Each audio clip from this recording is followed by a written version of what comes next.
Hi everyone! Today's practice session focuses on developing weight transfer within the hockey wrist shot. Before the stakes, our learners spend the first few weeks building the essentials in phase 1, establishing a stable athletic stance, developing proper grip mechanics and stick orientation, and learning consistent puck positioning on the blade. Now that those foundations are set in place, we can start integrating weight transfer into the full movement pattern. Weight transfer is a central component of phase 2, movement sequencing, where the learner starts recording the weight shift, torso rotation, and stick loading into one smooth kinetic chain. This phase is all about connecting those elements so that the shot becomes more fluid and powerful. Because our learner is an able-bodied novice, we're keeping the session in a controlled, closed environment to limit variability and support early development before progressing to more precise and variable work in phase 3. Rain will begin with a demonstration of correct weight transfer. The movement begins in a stable athletic stance. From there, the learner shifts their weight from the back foot to the front foot while rotating the torso and loading the stick. The key intrinsic cue to focus on is feeling the center of mass shift smoothly forward as the stick flexes slightly before the release.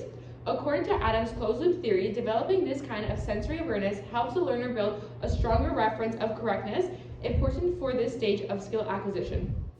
Next, we're moving to blocked practice, where the learner repeats the same movement each trial. This is ideal for phase 2 movement sequencing because it helps stabilize the timing and coordination of weight transfer before we introduce variability later in the plan. Keep that athletic stance a little more stable. Your knees should stay softly flexed as you transfer your weight. Good effort. Now try to connect your torso rotation with the weight transfer so they happen as a smooth sequence. Nice job starting your shift, but let's make sure your weight moves smoothly from your back foot to your front foot. During these early repetitions, we're giving knowledge of performance feedback, also known as KP. Since the learner is still refining the movement form, KP is more helpful than focusing on the shot outcome. This aligns with the early learning principles, where the internal reference of correctness is still developing and external feedback guides the sequencing. KP here targets the key invariant features of the movement, such as the relative timing between stance, center of mass shift, and lower body mechanics. Stabilizing these sequencing elements now set up the learner to adjust parameters like force, speed later, as a generalized motor program model suggests. Now that the learner's movement sequencing is more stable, we're adding knowledge of results, or KR, using a bandwidth schedule.